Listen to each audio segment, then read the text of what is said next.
देखो, इनने तनुवित्तजा की बात करी है, वह विषय में श्री महाप्रभु ने आज्ञा करी है। तनुवित्तजा शब्द कहां से आयो पहले समझो। मैंने षोडश ग्रंथ बात करी थी, और षोडश ग्रंथ जो मैंने 5 वर्ग बताए वह में से कौन से वर्ग के अंतर्गत है? प्रकरण ग्रंथ। ये प्रकरण ग्रंथ के अंतर्गत जो तीसरा ग्रंथ है वह को नाम है सिद्धांत मुक्तावली। क्या है नाम? पहलो है बालबोध, यवनाष्टक, बाद में बालबोध, बाद में सिद्धांत मुक्तावली, पुष्टि प्रवाह मर्यादा, सिद्धांत रसी इत्यादि इत्यादि। ये तीसरा ग्रंथ है सिद्धांत मुक्तावली। या के लगभग 21 श्लोक हैं। ठीक है, सिद्धांत मुक्तावली।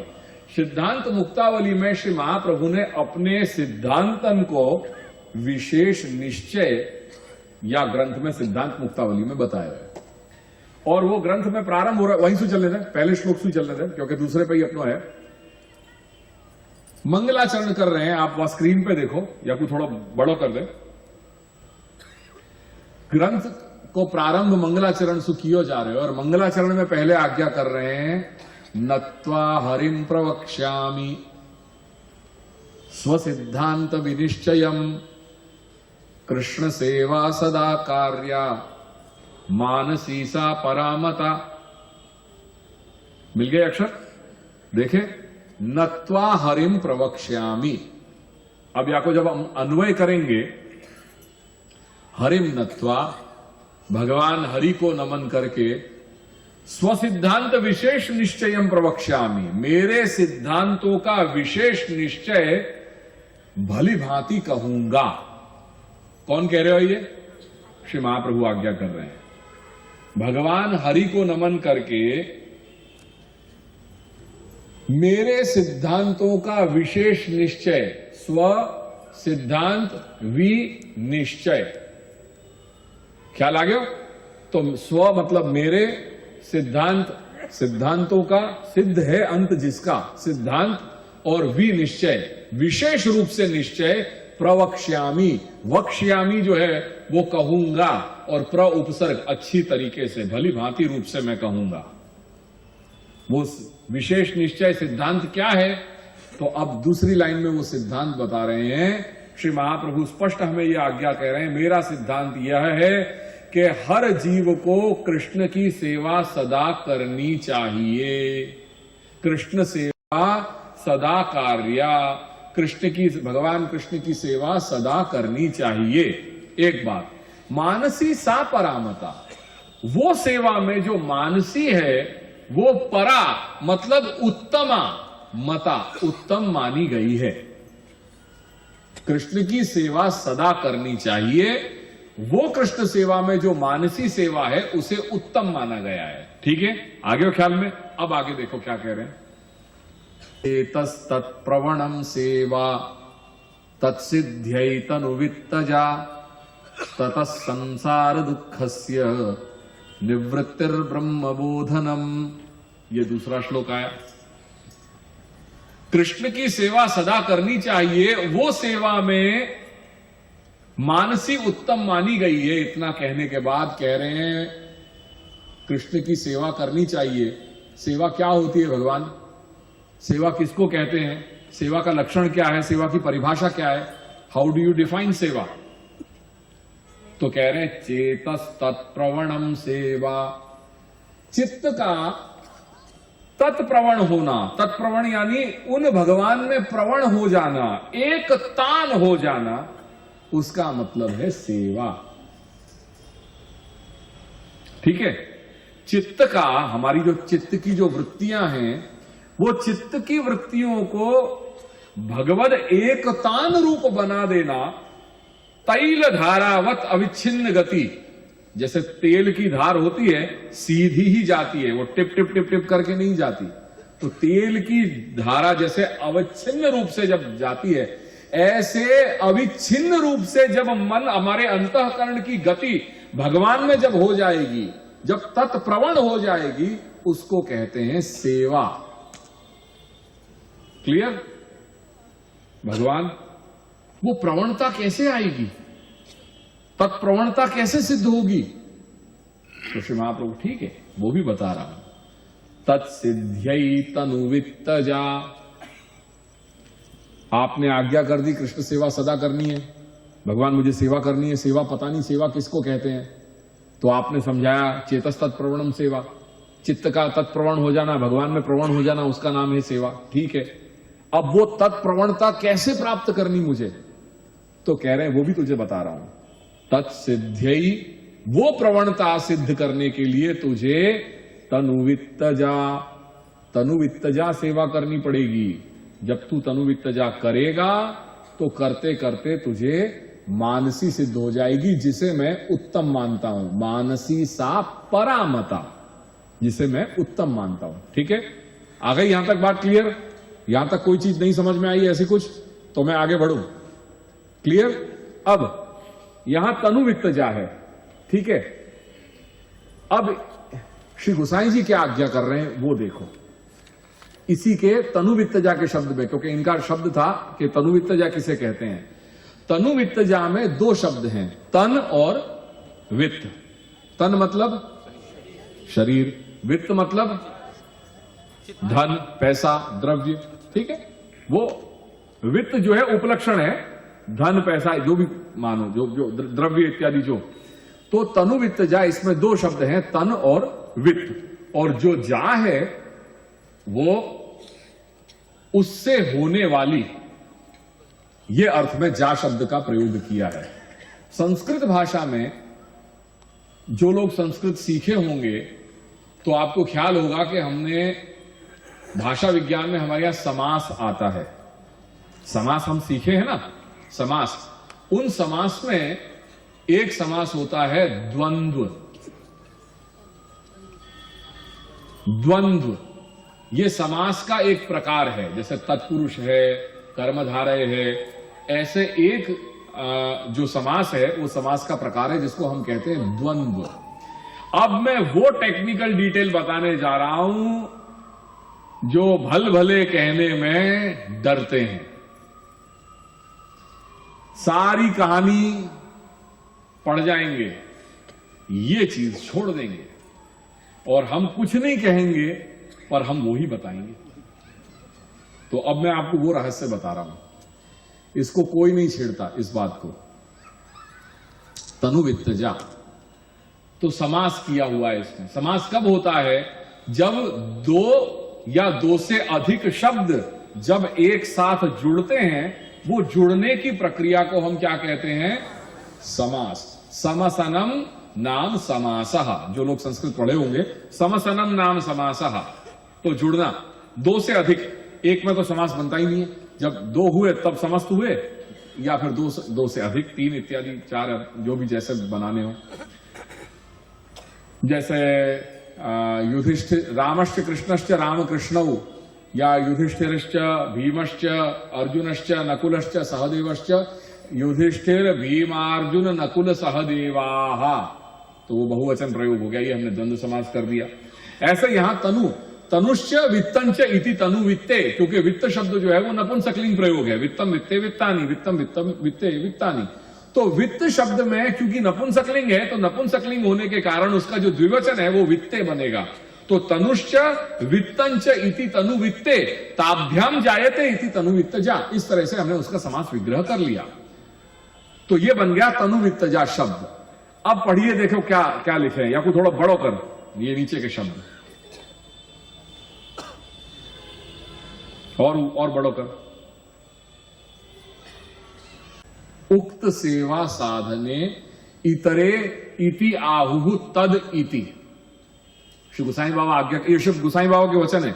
जो बोल्ड में देख रहे हो ऊपर, चेतस तथा संसार दुख, ये श्री महाप्रभु की वाणी है, श्री महाप्रभु के मूल वचन है। और श्री महाप्रभु के मूल वचन के बाद उक्त सेवा साधने इतरे, यहां से जो स्मॉल लेटर में लिखा हुआ है वो श्री गोसाई बाबा के हस्ताक्षर हैं। हस्ताक्षर मतलब उनकी वाणी है, जो ग्रंथ प्रकट किए हैं सब आचार्यों में उनकी है। श्री गोकुलनाथ जी के वाक्य देखने हैं, उनके सुनने हैं। गोकुलनाथ जी के वाक्य कैसे हैं, चलो उनको भी सुनाऊंगा कि मूल वाणी क्या है। भक्तों को ही सुनाए ना, पर भक्तों के मालिक को कभी आज दिन तक नहीं सुना। हम गोकुलनाथ जी को मानते हैं, गोकुलनाथ जी की बातों को नहीं मानते भैया। उक्त सेवा साधने इतरे, उक्त सेवा साधने इतरे इति आहु। उक्त सेवा कही गई सेवा, कौन सी सेवा? कृष्ण सेवा। सेवा का क्या था? कृष्ण सेवा सदा कार्य कही है ना, तो वो उक्त सेवा, कही गई सेवा। तो उक्त सेवा साधने, उसके साधन इतरे दो हैं, क्योंकि साधन शब्द जो है वो नपुंसकलिंग है। साधनम साधने साधनानी, एक वचन साधनम, दो द्विवचन साधने और बहुवचन साधनानी। तो वो जो साधन है उसका इतरे, ये विशेषण विशेष्य भाव संबंध हो गया।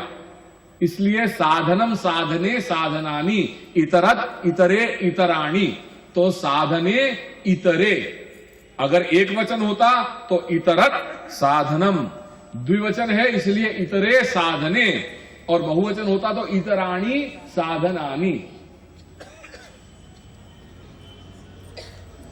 बाउंसर जाए तो चिंता मत करना, सुन लेना। पेट पड़े गुण देत, पेट में पड़ रहा है ना कहीं अपने लिए कल्याणकारी है। क्यों? क्योंकि ये आचार्यों की, मूलाचार्यों की वाणी है। अब तक तो रात दिन भक्तों की वाणी का सेवन किया है, पर भक्त जिनके हैं उन भगवान की वाणी का सेवन कभी नहीं किया। अब करिए सेवन उसका, क्योंकि सच्ची औषध तो ये है। ये यदि काम नहीं करी तो क्या कर जाएगी काम? पूत सपूत तो काहे धन संचय, पूत कपूत तो काहे धन संचय। पूत सपूत तो काहे धन संचय, पूत कपूत तो काहे धन संचय। अगर सपूत है तो किसके लिए कर रहे हो? उसमें खुद में इतनी योग्यता है कि वो खुद अपना कर लेगा। और पूत कपूत तो काहे धन संचय, किसके लिए कह रहे हो भैया? क्या उस्ताद, क्या है गुरु, सब उसमें ही निकल जाएगा। तो पूत सपूत तो काहे धन संचय, पूत कपूत तो काहे धन संचय। अगर मूलाचार्यन की वाणी ने नहीं असर करी तो महाराज कौन की वाणी असर कर जाएगी? जरा समझाओ तो सही मुकु। मैं करबद्ध प्रार्थना करके समझना चाह रहे हूं कि मुकु समझाओ। अरे जिन भक्तन की वाणी को सेवन कर रहे हैं वो भी राह देख रहे हैं कि हमारे मालिक की वाणी को तो दर्शन करो। हमारे मालिक की वाणी को तो जिन वाणी को गुणगान तुम रात दिन कर रहे हो, हमारे मालिक ने, हमारे भगवान ने क्या आज्ञा करी है वाकू देखने को तुम्हारे पास टाइम रहो ही नहीं आज दिन तक। अगर ये नहीं करेगी, ये तो मंत्र रूप है, ये ईश्वर की वाणी है, भक्त की वाणी नहीं है ये। यद्यपि भक्त और ईश्वर में कोई भेद नहीं है, सब कुछ वे ही हैं, पर कम से कम इतना तो रखोगे कि नहीं? आज मैं और मेरे पिता बैठे हुए हैं और साहब फलाने फलाने गुरुजी आ गए और फलाने फलाने गुरुजी आ गए, क्या भेद रहे हो? क्या भेद रहे हो? मैं तो हैरान हो गया। एक जगह गए हो, दादाजी के गादी जी विराज रही थी और वहां पे और महानुभाव भक्तन की भी गादी जी, एक ही समकक्ष। मैं तो देख करके अवाक रह गया कि कोई विवेक नहीं, आचार्य और सेवक में कोई भेद नहीं। ये क्या?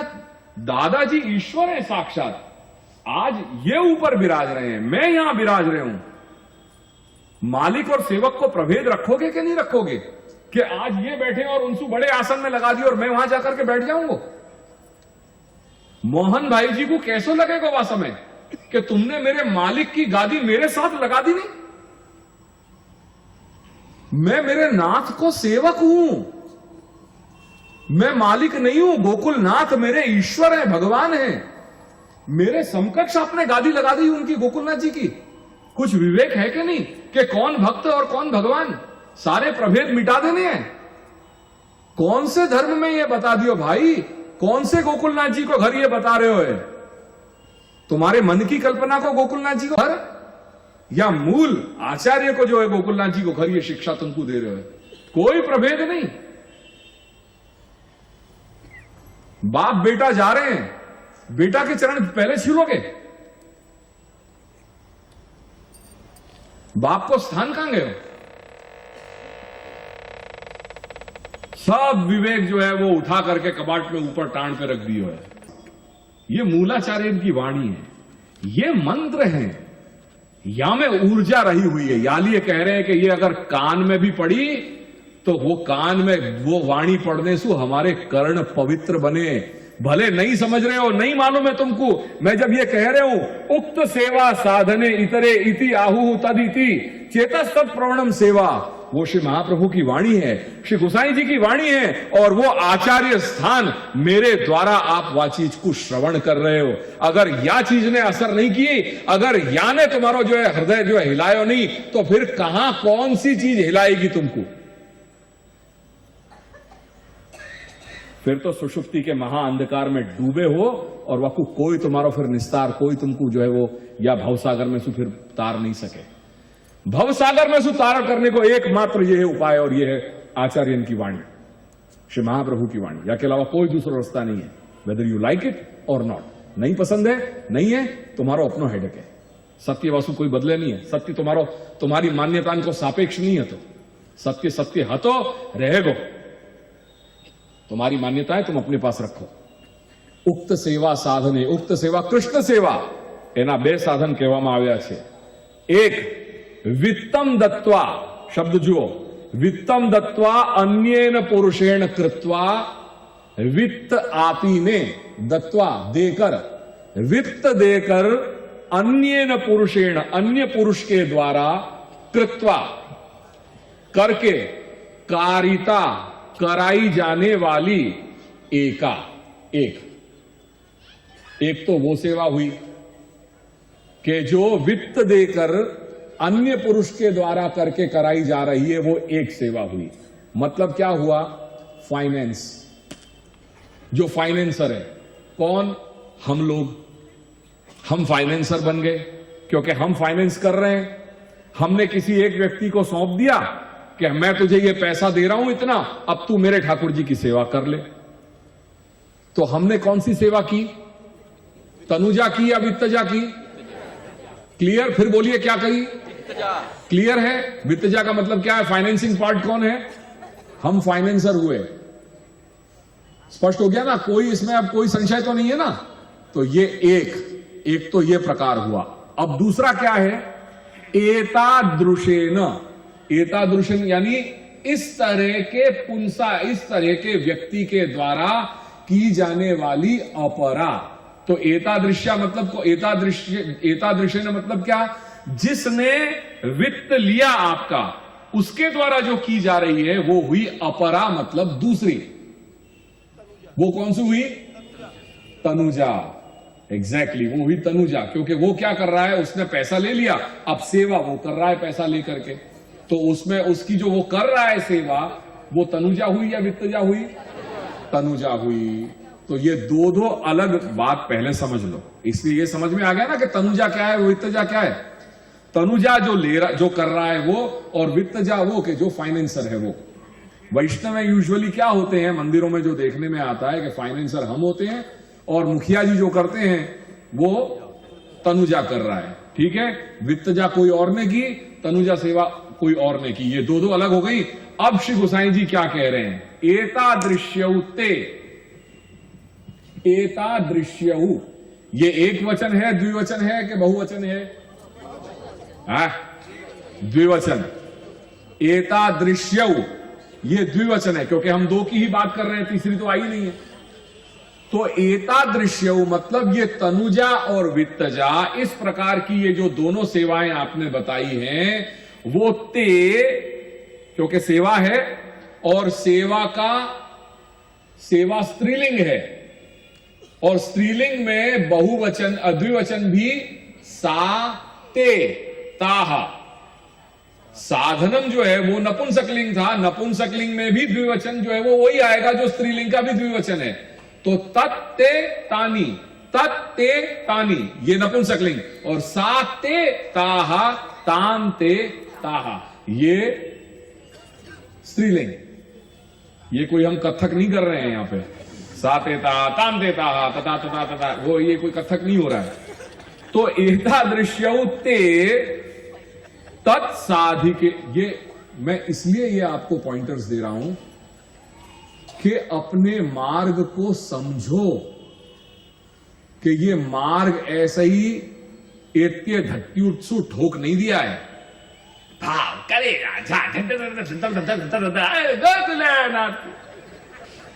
ये नहीं है मार्ग। मार्ग में विद्वानों ने ठोस शास्त्र की बातों पे पूरे जीवन का बलिदान दे दिया। जो किसी को लगता है ना कि टाइम पास है, ये किसी का टाइम पास, वो किसी के लिए उसके पूरे जीवन की आहुति दे दी उसने। ये ठोस चीज बताने के लिए कह रहा हूं कि संस्कृत के जो विद्वान आचार्य हैं वो आकर के देखें कि ये केवल भावावेश के कारण सारी लिखी हुई बातें नहीं है, पर वेदांत, न्याय, वैशेषिक, सांख्य, योग, मीमांसा, इन दर्शनों के आधार पर हमारे मार्ग का स्वरूप लिखा गया है। पूरा जीवन समर्पित किया है आचार्यों ने इस पुष्टि मार्ग रूपी भवन को खड़े करने के लिए। इसकी गंभीरता को समझिए।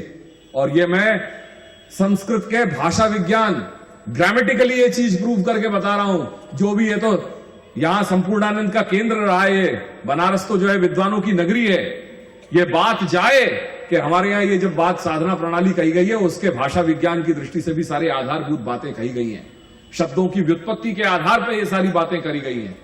तो ते तत्साधिके, ये दोनों जो तनुजा वित्तजा सेवा हैं, ये तत्साधिके यानी फलरूप सेवा मानसी साधिके न इति अभिप्राय ज्ञापकम, ऐसा अभिप्राय बताने वाला श्री महाप्रभु ने यह समस्त पद का प्रयोग किया है।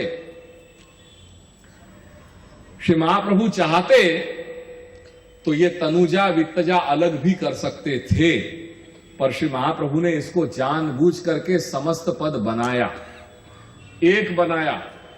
यानी कहना ये चाह रहे हैं कि जो फाइनेंसर है और जो करने वाला है वह एक ही व्यक्ति होना चाहिए। जब वो एक होगा तो ही सेवा सही रूप में फलित होगी। अगर फाइनेंसर अलग है और करने वाला अलग है तो ये परिस्थिति, अरे तुम फल रूप की क्या बात कर रहे हो, वो तो चित्तम राजसत्वम कुर्वंती, वो और राजस भाव हो जाएगा। स्थिति ये आएगी कि गुजरात से बैठे बनारस के लिए आने के लिए और ट्रेन पकड़ ली कन्याकुमारी की, तो अपने गंतव्य में कहा, वहां से और दूर चलते चले जाओगे। तो ये चित्त का प्रवणता तो सिद्ध होने वाली नहीं है, प्रत्युत उससे विपरीत तुम्हारे अंदर अहंकार जग जाएगा, राजस भाव जग जाएगा। जो हो गया है ना कि फलाने के जय जय श्री गोखलेश लिख बेटा 1001, हमारे यहां तिलक होगा, उछवनी बुलाओ भैया, कौन बोल रहा है, भेंट बुलाओ, बेचो भगवान नाम को, तिलक 500, अरे मेरे 10,000 लिख, 10,001, वो कह रहा नहीं साहब मेरे 25,001। फाइनली लाख रुपए की जब बोली बुली और तिलक को बेच दिया गया, भगवान नाम की बोली लगा दी गई, भगवान नाम को बेच दिया, भगवान को बेच दिया। उसमें गौरव फील कर रहे हैं कि साहब 25,000 की बोली बोली है हमने, तिलक आप करेंगे साहब, 25,000 दे दिए इन्होंने। हो गया, चौराहे पे आपने पोटली खोल दी आपके संप्रदाय की, बेच दिया भगवान नाम को। तिलक बेचोगे आप, तिलक की बोली लगाओगे आप, पहले अपनी लगाइए ना, पहले अपनी बोली लगाइए। तिलक तक कहां जा रहे हैं, अपने परिवार वालों की बोली लगाइए। भगवान की बोली लगा रहे हैं ना आप, भगवान मार्ग की बोली लगा रहे हैं, भगवान नाम की बोली लगा रहे हैं, पहले अपने परिवार की बोली लगाइए।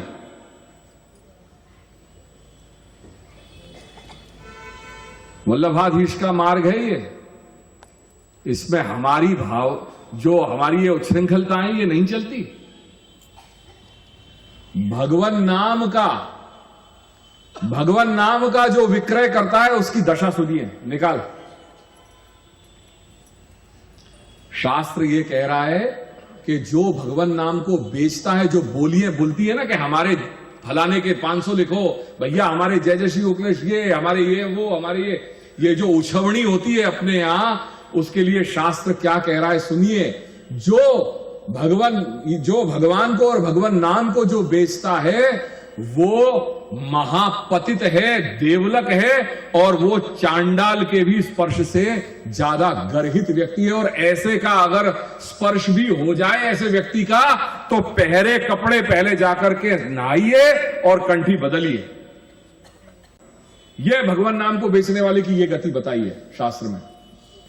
देखो ये इन शब्दों को देखो, श्वानम 1, श्वपाकम 2, प्रेत धूमम 3, देव द्रव्य उपजीविनम 4, और यहां अपना देव द्रव्य उपजीविनम की बात है 3, 4 ग्राम याजकम सोम विक्रयणम चितिम चितिकाष्ठम मद्यम मद्य भांडम सस्नेहम मानुषास्थिम शवस्पृशम महापातकिनम शवम स्पृष्ट्वा सचैलम अंभो अवगाह्य उत्तीर्य अग्निम उपस्पृश्य गायत्र्यष्टशतम जपेत घृतम प्राश्य स्नात्वा त्रिराचमेद इति च्यवन वचनात् चितिंच चितिकाष्ठंच पूयम चंडालमेव च स्पृष्ट्वा देवलकंचैव सवासा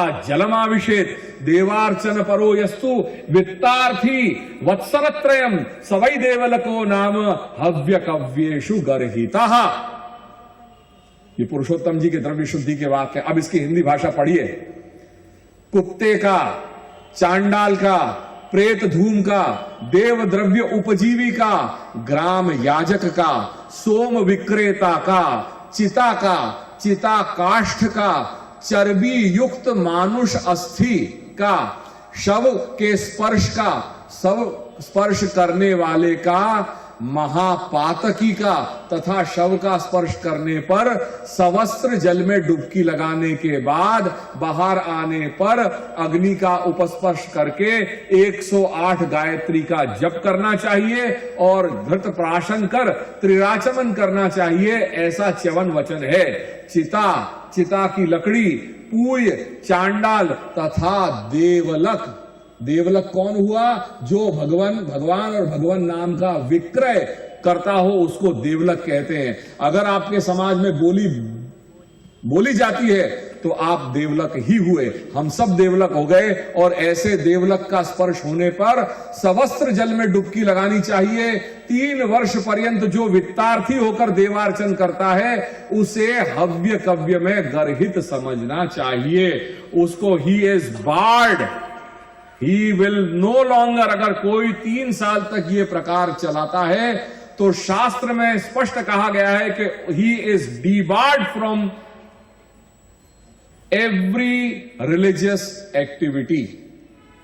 जैसे समाज में हम कह देते हैं ना, भैया तुझे समाज से बाहर कर दिया, शास्त्र कहता है तुझे यू आर डिबार्ड,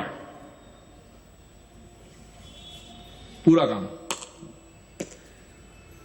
अब अपने वापस ले आओ। तो एतादृश्यौते,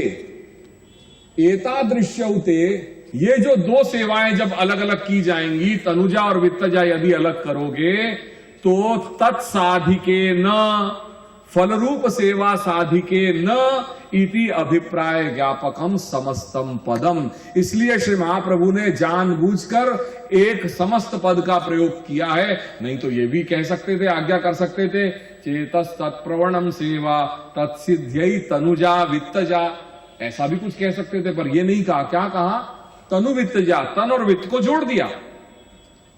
इसलिए वो ये कहना चाह रहे हैं कि यदि उत्तम सेवा की फलावस्था अगर प्राप्त करनी हो तो आपको तनु वित्तजा सेवा करनी पड़ेगी, यानी अपने तन मन धन से हर एक व्यक्ति को सेवा करनी है। ये सिद्धांत तनु वित्तजा का है। आ गई बात ख्याल में? और उसके साथ जरूर मैं ये कहूंगा कि सेवा हर एक के लिए नहीं है, तो प्लीज इसमें जरा ये चीज ध्यान रखना। आप हर लोग जो अपने ऊपर अप्लाई कर रहे हो कि हम सेवा नहीं कर पाते, क्योंकि आज ही जब मैं यहां आया उसके पहले मोहन भाई और घनश्याम भाई से जब मेरी बात चल रही थी तो उन्होंने ये प्रश्न किया था कि हम कैसे करें। अब उनका मतलब उनसे नहीं था, उनका मतलब हम सभी से है कि हम अब आज के जीवन में क्या करें। तो पहले तो ये समझ लो कि सेवा हर एक के लिए नहीं है, तो आपको सेवा करनी जरूरी नहीं है। आप पहले अपना व्यक्तिगत स्वभाव अधिकार समझें कि आप सेवा के अधिकारी हैं या नहीं, ये समझ करके ही आगे बढ़िए। श्री महाप्रभु ने दोनों मार्ग बताए हैं हमारे लिए, शरणागति का भी मार्ग बताया है और सेवा का भी मार्ग बताया है। हर एक के जीव जो है अलग अलग हैं, अधिकारी अलग अलग हैं। अपना अधिकार पहले समझिए और वो समझ करके ही आगे बढ़िए कि आप सेवा आप सेवा के अधिकारी हैं या नहीं है। क्योंकि कई बार क्या होता है कि अब जब अधिकार नहीं है और अगर हम सेवा के उसमें आ गए हैं तो सेवा निभेगी नहीं, कोई भी कारण से वो सेवा निभेगी नहीं। और जब नहीं निभेगी तो वो हमारे लिए प्रसन्नता के प्रत्युत हमारे लिए क्लेश रूप बन जाएगी। तो जब सेवा क्लेश रूप बन जाती ना, हो नहीं पा रहा है, अब एडजस्ट किए जा रहे, जैसा इन्होंने किया, इन्होंने कह लिया कि भाई हम मिश्री डाल दें, तो अरे भाई क्यों मिश्री डाल दें? क्योंकि वो अंदर जो टीस उठ रही है कि हो नहीं पा रहा है, वो क्लेश रूप बन गई कि नहीं? इनके लिए मतलब हमारे सबके लिए ये ऑन बिहाफ न जाने कितने लोगों की ये परिस्थिति होगी। अब बन पा नहीं रहा है तो वो जो सेवा हमें सुख देनी चाहिए, भक्त और भगवान दोनों को जो सुख रूप होनी चाहिए, जो सुख के लिए है, तत्सुख के लिए जो सेवा है, वो हम दोनों के लिए क्लेश रूप बन गई। हमारे लिए क्लेश रूप इसलिए बनी क्योंकि हम निभा नहीं पा रहे हैं, और भगवान के लिए वो अच्छा, भगवान को पसंद नहीं आएगी कि ये इससे हो नहीं रहा है और रात दिन ये क्लेश कर रहा है। ऐसे क्लेश रूप सेवा को मैं कैसे स्वीकारूं? ये भगवान की दृष्टि से ये बनेगा। तो सेवा एडॉप्ट करने के पहले अपने आप को भली भांति देख लो, सोच लो। जब लड़का लड़की देखते हैं एक दूसरे को, तो अब तो युग आ गया है कि हम पहले ही कहते हैं भाई मिल लो, बातचीत कर लो, फिर ऐसा कहीं नहीं हो कुछ। तो अब ये स्वतंत्रता दी जाती है। जो पहले तो नहीं था भैया, माँ बाप जो तय कर लेते थे उसमें ही सब चीज होती थी, पर अब वो समय अच्छा है, समय बदला है। और ये उदारता रखनी चाहिए कि बच्चे अपने आगे अपने पात्र को खुद ढूंढें, जो भी माँ बाप की अनुसार जो योग्य उनकी आज्ञा है उसके अनुसार। तो अगर ये जब नहीं हो, वो पात्रता देखनी, तो वो एलिजिबिलिटी भी तो देखनी चाहिए ना एक दूसरे को। अगर वो नहीं देखती तो फिर वो धूम धड़ाके होते रहते हैं। तो इसीलिए सेवा भी हमारे लिए है या नहीं, वो पहले उसको ढूंढ लो, उसको जान लो, और तब ही फिर उसमें आगे प्रवृत्त होइए। सारे ऑप्शन खोल दिए हैं, और वो ऑप्शन क्या है, कैसे हैं, अभी तो बहुत कुछ है आगे करने के लिए है। ये तो शुरुआत है हमारी मात्र। तो शुरुआत में बस हमारे यहाँ कहा गया है शास्त्रों में कि अल्पारंभो क्षेम करहा। अल्प आरंभ जो है वो कल्याणकारी होता है। कसरत करने के पहले ही 2-3 दिन में जिम में जाकर के ये वो जब करने लग जाते हैं तो 2-3 दिन के बाद फिर सीधे जो है वो आराम करने के दिन आते हैं। इसलिए बेहतर ये है, मेरी बहुत सारी हैवी डोजेस ये 3 दिन में मैंने आपको दे दी। सो रिलैक्स, इतनी डोज दे दी, ये बहुत है। शांति से चलिए, अभी बहुत कुछ डोज बाकी हैं। तो कसरतें तो हमें आगे करनी ही है। बहुत कुछ जानना है अपने मार्ग के बारे में, पर अल्पारंभो क्षेम करहा। ये 3 दिन बड़े आनंद से गए, बहुत कुछ बातें हमने जानी, और पुष्टि मार्ग में बहुत कुछ जानना है और आनंद ही आनंद है। श्री दादाजी की चरण रज की कृपा हमेशा आप लोगों के बनी रहे, और हम लोग इसी तरह से मिलते रहें। मैं यहाँ आने का अवसर मुझे मिले, आप लोग अपने मूल द्वार श्री गोकुल आइए और महोत्सव का आनंद लीजिए। बस ये कह करके विराम करूंगा। श्री गोकुल नाथ की जय। आश्रय कर लें। दृढ़ चरणन केरो भरोसो, दृढ़ चरणन केरो। श्री वल्लभ नख चंद्र छटा बिन, सब जग माझ अंधेरो भरोसो। दृढ़ चरणन केरो, साधन और नहीं या कलि में, सोत निबेरो। सूर कहा कहे बिना मूल को चेरो भरोसो। दृढ़ चरणन केरो, दृढ़ चरणन केरो भरोसो। दृढ़ चरणन केरो। जय जय श्रीमद महाप्रभु चरण कमलेभ्यो नमः। जय श्रीमद गोपीनाथ प्रभु चरण कमलेभ्यो नमः। जय श्रीमद विठ्ठलनाथ प्रभु चरण कमलेभ्यो नमः। जय श्रीमद गोकुलनाथ प्रभु चरण कमलेभ्यो नमः। श्री गोकुलनाथ की